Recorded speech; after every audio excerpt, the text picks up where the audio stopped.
क्या तुमने कभी सोचा है कि इंसान का तकब्बुर उसे किस हद तक ले जा सकता है? तारीख में हजारों बादशाह गुजरे हैं, फतह करने वाले, जुल्म करने वाले, सोने के तख्तों पर बैठने वाले, मगर उन सब में एक शख्स ऐसा था जिसकी दीवानगी ने जमीन और आसमान के दरमियान जंग छेड़ दी थी। वो पहला शख्स था जिसने अपने सर पर ताज रखा। वो पहला शख्स था जिसने कहा, जमीन पर भी मैं हूं और आसमान पर भी मैं ही हूं। उसने जमीन के सबसे ऊंचे बुर्ज पर खड़े होकर अपनी कमान आसमान की तरफ सीधी की और तीर चला दिया। जब वो तीर वापस आया तो उस पर खून लगा था और उस बादशाह ने कहकहा लगाया और अपनी कौम से कहा, देखो मैंने आसमान वाले को भी कत्ल कर दिया। ये कहानी फिरौन से पहले की है।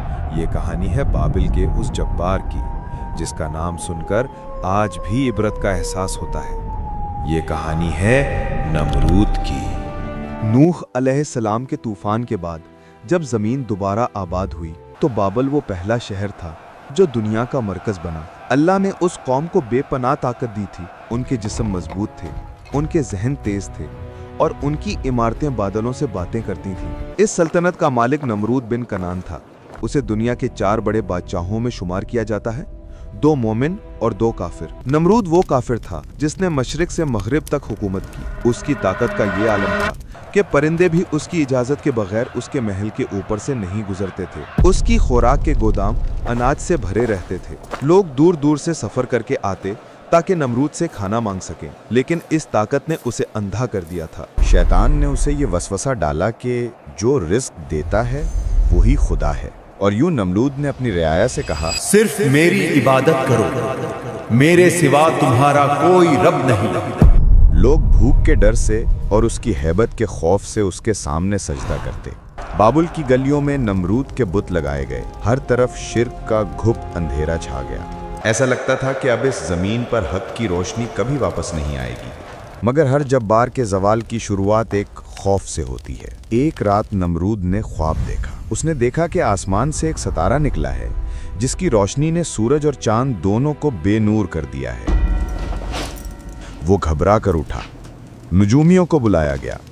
नजूमियों ने डरते हुए ताबीर बताई, ए बादशाह, तेरे मजहब में एक ऐसा लड़का पैदा होने वाला है जो तेरे मजहब को तबाह कर देगा और तेरी बादशाहत के खात्मे का बाइस बनेगा। नमरूद का चेहरा गुस्से से लाल हो गया। उसने वही हुक्म दिया जो सदियों बाद फिरौन ने दिया था। बाबुल के हर नए पैदा होने वाले लड़के को कत्ल कर दिया जाए। हजारों मासूम बच्चों का खून बहाया गया। माओं की गोदें उजड़ गईं। नमरूद समझा कि उसने अपनी तकदीर बदल दी है, लेकिन वो भूल गया था कि जिसे अल्लाह रखना चाहे उसे पूरी दुनिया की फौजें मिलकर भी नहीं मिटा सकती। उसी साल उसी शहर में आजर के घर में एक बच्चा पैदा हुआ। माँ ने खौफ से बच्चे को शहर से बाहर एक गार में छुपा दिया। बचपन वहीं गुजरा, तन्हाई में, सन्नाटे में। ये बच्चा कोई आम इंसान नहीं था। ये वो था जिसे आग जलाने से डर जाए। ये वो था जिसे खलीलुल्लाह यानी अल्लाह का दोस्त कहा गया। ये इब्राहिम अलैहिस्सलाम थे। जब इब्राहिम जवान हुए तो वो अपनी कौम के पास वापस आए। उन्होंने देखा कि लोग पत्थर के बुतों को और खुद नमरूद को पूज रहे हैं। उन्होंने सवाल उठाया, तुम इन चीजों की इबादत क्यों करते हो जो ना सुन सकती हैं ना देख सकती हैं? बात नमरूद तक पहुंची। कौन है वो नौजवान जो मेरे खुदा होने का इनकार करता है? नमरूद ने इब्राहिम अलैहिस्सलाम को अपने दरबार में तलब किया। ये तारीख का सबसे बड़ा मुनाजरा था।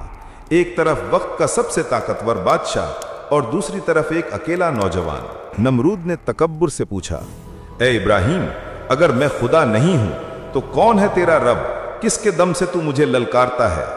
इब्राहिम अलैहिस्सलाम ने पुरसुकून अंदाज में जवाब दिया, मेरा रब वो है जो जिंदगी देता है और मौत देता है। नमरूद ने कहकहा लगाया। उसने फौरन 2 कैदी बुलाए, एक वो जिसे मौत की सजा हो चुकी थी और एक वो जो बेकसूर था। नमरूद ने हुक्म दिया, जिसे मौत की सजा मिली है इसे आजाद कर दो और जो बेकसूर है इसे अभी कत्ल कर दो। तलवार चली और सर धड़ से अलग हो गया। नमरूद ने फख्र से कहा, मैंने उसे मौत दी और उसे जिंदगी दी। मैं ही खुदा हूं। ये मंतिक नहीं थी, ये धोखा था। मगर इब्राहिम अलैहिस्सलाम बहस में नहीं पड़े। उन्होंने वो दलील पेश की जिसने नमरूद की बोलती बंद कर दी। उन्होंने नमरूद की आंखों में आंखें डालकर कहा, बेशक मेरा अल्लाह सूरज को मशरिक से निकालता है। अगर तू खुदा है तो इसे मगरिब से निकाल कर दिखा। दरबार में सन्नाटा छा गया। वो जब्बार जो पूरी दुनिया पर हुक्म चलाता था, आज एक जुमले के सामने लाजवाब हो गया था। सूरज? सूरज पर उसका कोई इख्तियार नहीं था। कायनात के निज़ाम पर उसका कोई जोर नहीं था। उस वक्त कुरान कहता है, फबुहितल लज़ी कफ़र, तो वो हक्का बक्का रह गया जिसने कुफ्र किया था। लेकिन हिदायत उसे मिलती है जो तलब करे। नमरूद शर्मिंदा होने के बजाय घबराहट और गुस्से में पागल हो गया। उसने इब्राहीम अलैहिस्सलाम को आग में डाला, मगर अल्लाह ने आग को ठंडा कर दिया। जब नमरूद ने देखा कि आग भी इब्राहीम का कुछ नहीं बिगाड़ सकी, तो उसका जुनून आखिरी हद पार कर गया। उसने कहा, मैं उस खुदा से जंग करूंगा जिसने मेरी आग बुझा दी। उसने बाबल में एक अजीमुशान बुर्ज तामीर करवाना शुरू किया। उसका मकसद था कि वो आसमान तक पहुंचकर नौजुबिल्ला अल्लाह को ढूंढ सके और उससे लड़ सके। ये वही वक्त था जब उसने तीर चलाया और वो खून आलूद वापस आया। शैतान ने उसे यकीन दिलाया कि उसने अल्लाह को जख्मी कर दिया है, मगर अल्लाह की पकड़ ढीली होती है, लेकिन जब आती है तो कोई बच नहीं सकता। अल्लाह ने एक फरिश्ता भेजा।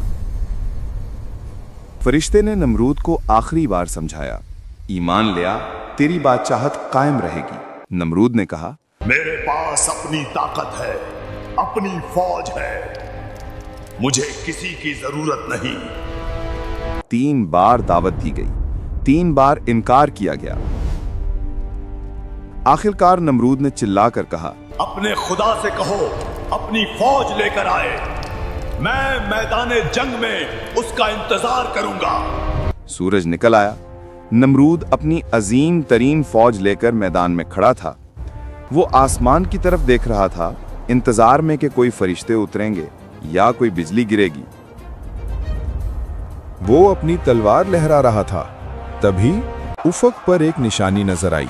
दूर से एक काला बादम आता दिखाई दिया। नमरूद के सिपाही खुश हुए। उन्होंने सोचा, शायद बारिश होने वाली है या शायद ये दुश्मन का धोखा है। मगर जैसे जैसे वो बादल करीब आया, एक अजीब सी आवाज सुनाई देने लगी। वो बादल नहीं था, वो परिंदे नहीं थे, वो मच्छर थे।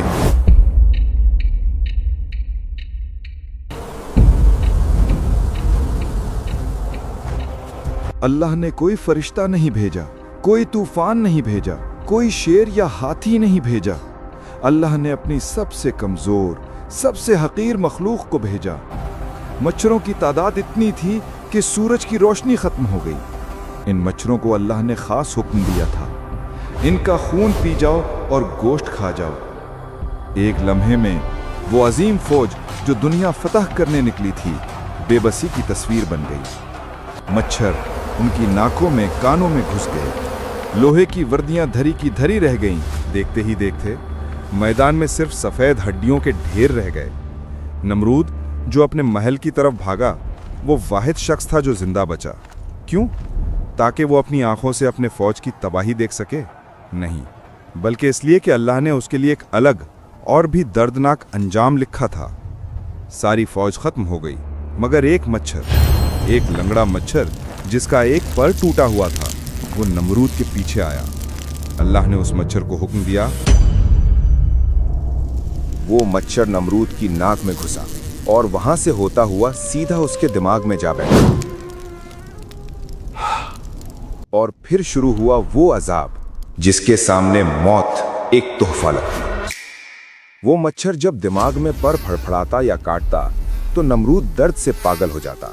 उसे ऐसा लगता जैसे हजारों हथौड़े उसके सर पर बरसाए जा रहे हैं। वो शख्स जो कहता था मैं खुदा हूं, अब वो अपने अदना गुलामों के आगे गिड़गड़ाता था। उसे सुकून सिर्फ तब मिलता जब उसके सर पर जोर से जूते मारे जाते।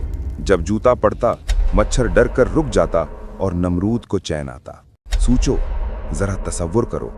बाबिल का वो अजीम बादशाह जिसके सामने दुनिया सजदा करती थी, अब वो दरबार लगाता है तो इसलिए नहीं कि लोग उसकी तारीफ करें, बल्कि इसलिए कि लोग आएं और उसके सर पर जूते मारें।